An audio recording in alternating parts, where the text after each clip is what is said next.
Have you ever watched a movie from your childhood and thought it doesn't quite hold up like you remember? Well, then you would enjoy our bi-weekly series, Does It Hold Up?, where we revisit classic genre films with a special guest to help us determine if it is as good or as bad as we remember. It's a whole lot of fun, so you should check it out. But only if you like fun. If you enjoy sorrow and despair, I'm sorry, I can't help you. Please check out the Drunk Bantha channel. They clearly are ready for being seen at a higher level.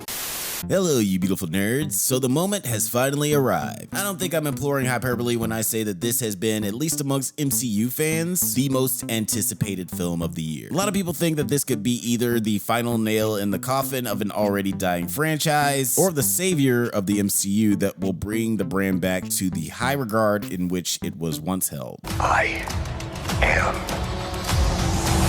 Marvel Jesus. And look, I'm not one of those guys that thinks like, oh, the Eternals and Moon Knight were bad, therefore the MCU is no longer good. But it is undeniable that the franchise has not been as critically or financially successful as it once was. The high volume of movies that they were churning out definitely had a lot to do with that. But this year, Disney has pushed away from the table a bit and have decided to favor quality over quantity. This was the only Marvel release this year. How's your eyesight? I can see better than I ever have. No, fuck you, that does not count. This is the only MCU release this year, and because of that and some other stuff, a lot of people were invested in the success of this film. I wish I could simply say that this movie was good or this movie was bad, but for such a silly movie, I gotta say, I have so many thoughts. So sit back, snuggle up with your best bud, or whoever, and let's have a quick chat about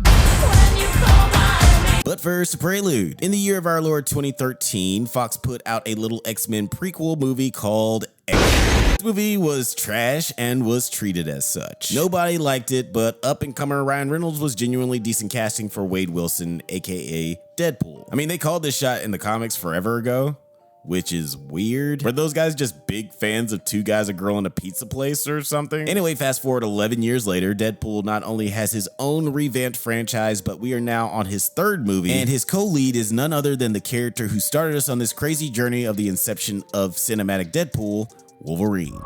Hi, Peanut. I'm gonna need you to come with me right now. I'm not gonna get into all the stuff in between now and then because it's a lot. Like, that's his own video. But I think you probably, if you're watching this, I'm sure you've heard that story a million times by now. But now we are here, the movie is out, and I've spent enough time with it that I feel like I now have fully worked out how I feel about it. So what even happens in this movie? Deadpool is feeling a tad depressed as he doesn't feel like he's fulfilling his potential as a super person. One day he gets snatched up by the Time Variance Authority, who offer him a chance to join a universe where he can be a real hero. But there's a catch. The anchor being for his world, Logan, has died. And that has put Deadpool's universe on a crash course with absolute extinction. So now Deadpool decides to steal a Logan from another universe to help fix his fucked up timeline. So first, I'm gonna talk about the things I liked about this film because there is a lot to like. The jokes are pretty great. It's as funny as any other Deadpool flick, so if you don't like Deadpool, you probably won't like the humor in this one. But I personally have always liked the tongue-in-cheek vibe of these films. And the addition of Wolverine as the straight man to Wade Wilson's silliness is great. Am I putting your mask back on?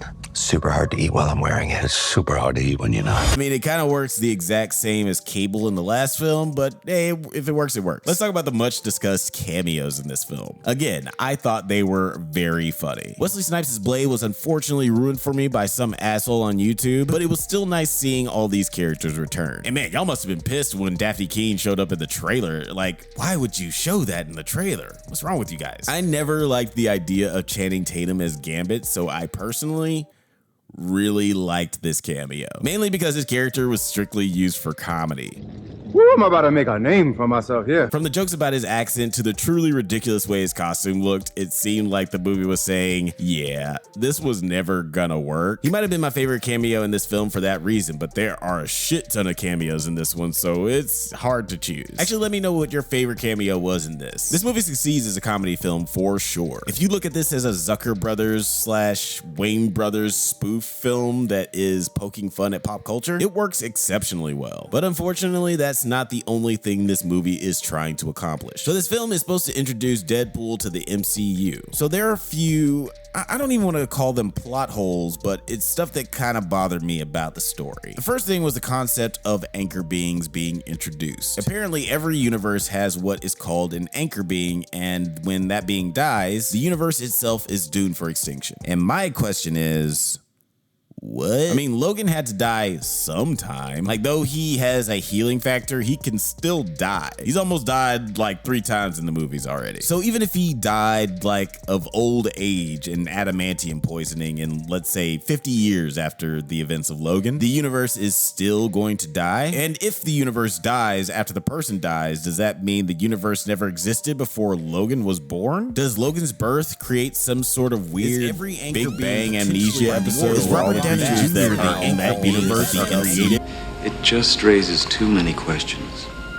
Sorry. When you bring up a concept like that, you kind of have to explain it. Otherwise, people might just have a bunch of questions that you can't answer, or at least didn't answer in the runtime of your movie. The next problem I had was admittedly a result of my expectations for this movie not meeting my reality. Now, I didn't watch any of the trailers for this one, so I kind of went in cold, and my expectation of what would happen in this movie was based on the events of the last Deadpool flick. So I expected this to be yet another small backdoor X-Men film where Deadpool, Domino, Colossus, Yukio, and Negasonic Teenage Warhead venture off to find Wolverine and do something. I don't know, do some stuff. Take him out, take him down, do your stuff. But all the truly great side characters from the last 2 movies are not in this movie really at all, which is slightly disappointing because I wanted to see these guys do some more cool shit. Like, this was an opportunity to get a fastball special and they did not do that. But also, it doesn't make a whole lot of sense that Deadpool would not ask them for help with this crazy mission. The man is going off to save the universe and he doesn't bring his superhero friends with him. He asked for Colossus's help when he needed to save his girlfriend in the first movie. Like, it doesn't make sense that he wouldn't ask for his help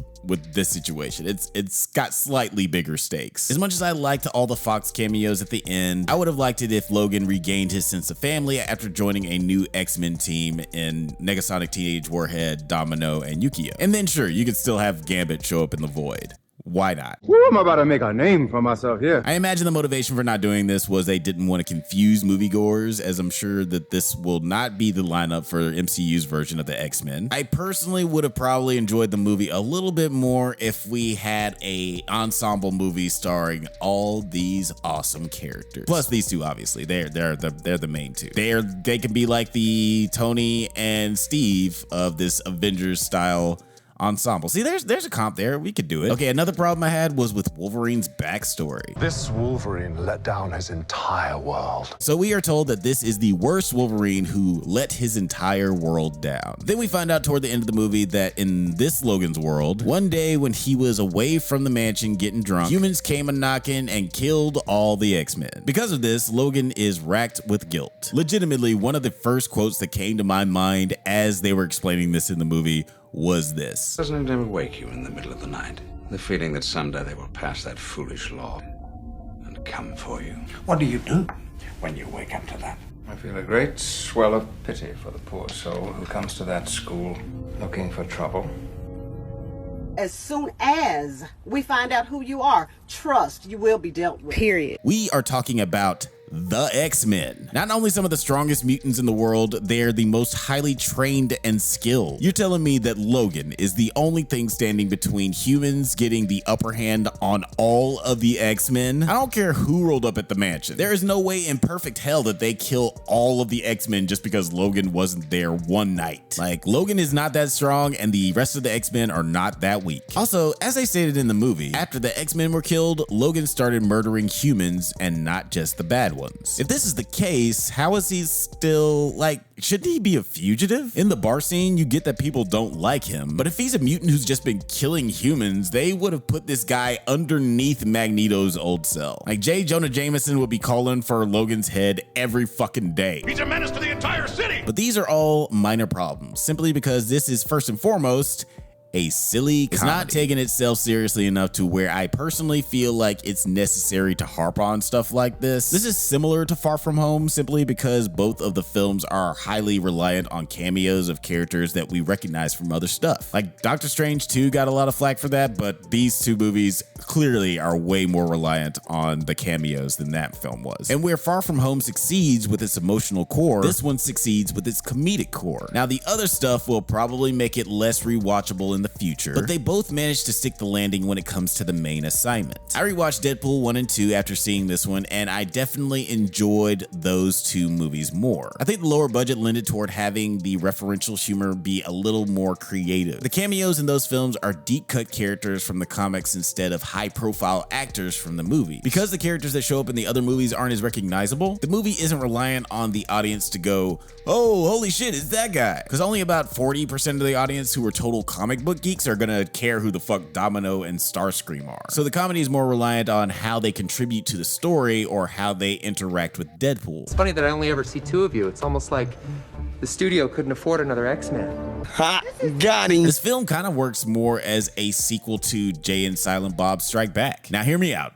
I have a point here, because that movie is all about how specifically right after the first X-Men movie made so much money at the box office, a bunch of studios, including Fox, start buying up comic book properties and trying to make that same success. After X-Men hit at the box office, all the studios started buying up every comic property they could get their dirty little hands on. Where that film is sort of a commentary on the inception of this superhero film craze that we're in, this is a swan song of one of the first studios that started said trend and has now kind of been absorbed by this other huge company that is now going through its own dire straits. But yeah, if you're trying to watch this movie on a deeper level, you could see this as an allegory for the Fox X-Men franchise and superhero films in the early 2000s in general. But mostly, this was just a dumb movie. This wasn't a bad movie, but this was a stupid movie. Josie and the Pussycats is a stupid movie, but that flick, and this is a fact, is the greatest movie of all time. Comedies are weird because they have this allowance to be stupid. Like in most of comedy, something is either so funny because it's true or funny because it's stupid. And this is a stupid funny movie through and through, where the previous films had a little bit more balance of the two. I know, I spent a lot of time talking about the things I didn't like, but I had so much fun with this movie. It's definitely a lock for Best High Concept Comedy nomination at the Drunkies, and even though it's my least favorite Deadpool movie, after the horrendous commercial and financial failure of X-Men Origins Wolverine, it was good seeing Deadpool and Wolverine have another bite at the apple and send off the Fox universe with a bang and a Green Day song. My ranking, I liked it. All right, that's it for this video. Don't forget to check out our sponsor, Nobody. But in all seriousness, we really appreciate you guys for watching, and if you want access to new and exclusive videos, you can become one of our illustrious members by clicking the join button below. Don't forget to watch the Drunk Banthas podcast every Monday at 8 p.m. Pacific time, where we talk about sci-fi, fantasy, horror, and all the popular art that we love. Also, we do it drunk. Always encouraged, but never mandatory. Also, every Thursday, check out the Bantha Bunch hosted by your favorite cousin's favorite cousin, Bill. And please, if you have time, take a look at our merch store where we have hats, hoodies, mugs, shirts, and a whole bunch of other stuff with our stupid name on it. But until next time, stay safe, my little anchor beings, and may the force be with you.